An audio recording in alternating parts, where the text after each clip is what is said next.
नमस्कार. जेवायची वेळ झाली आहे. जेवण नाही. नमस्कार.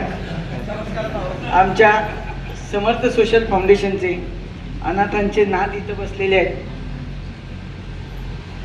खरं सांगायचं झालं तर हे प्रत्येक सादिक सरांसारखा मुलगा प्रत्येक घरात जन्माला यावा ही मी दररोज स्वामी समर्थांकडे प्रार्थना करतो.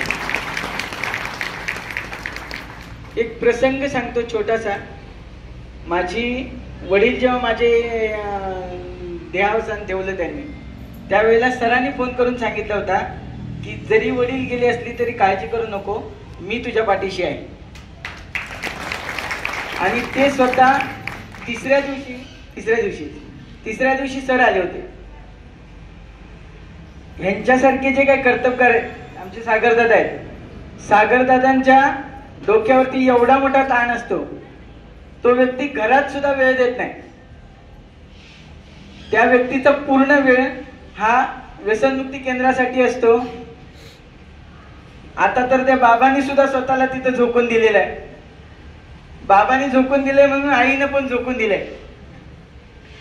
पूर्ण परिवार त्या व्यसनमुक्ती केंद्रामध्ये एवढं स्वतःच्या जे तिथं ऍडमिट केलेले ते स्वतःच्या घरातल्या सारखे त्यांना सांभाळतात.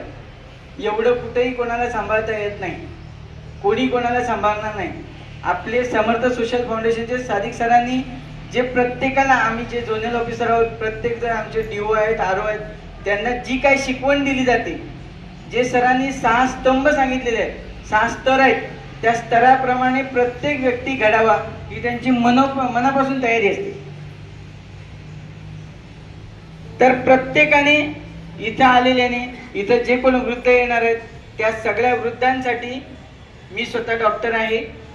प्रत्येकाला जी काही इथं ऍडमिट करणाऱ्या व्यक्तीला जी काही औषधं लागतील, ॲलोपॅथिक असतील, आयुर्वेदिक असतील किंवा होमिओपॅथिक असतील, जी कुठली औषधं लागणार आहेत त्यांना, तर त्यांना सगळी औषधं फ्रीमध्ये प्रोव्हाइड करायचं ठरवलेलं आहे.